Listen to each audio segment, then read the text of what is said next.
அப்புறம் ஒருத்தர் 10 ரூபா ஆளு, உங்களுக்கு நல்லா தெரியும், கேட்க வேண்டியதே இல்லை.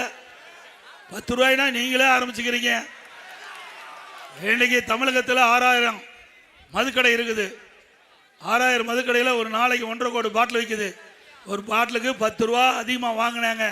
அப்படி ஒரு நாளைக்கு 15 கோடி, மாதத்துக்கு 450 கோடி, வருஷத்துக்கு 5400 கோடி, 5 வருஷத்துல 24,000 கோடி ஒரு பாட்டிலுக்கு 10 ரூபா அதிகம் வாங்கிய கொள்ளையடிச்சிருக்கிறாங்க.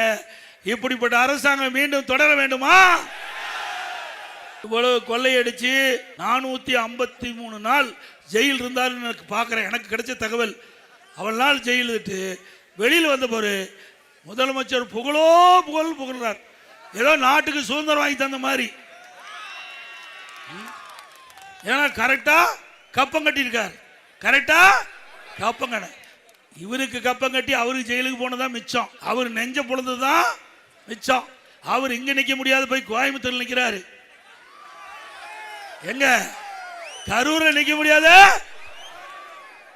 ஆக இப்படிப்பட்டவரெல்லாம் மீண்டும் ஆட்சிக்கு வர வேணுமா? ஊழல் ஆட்சி தேவையா?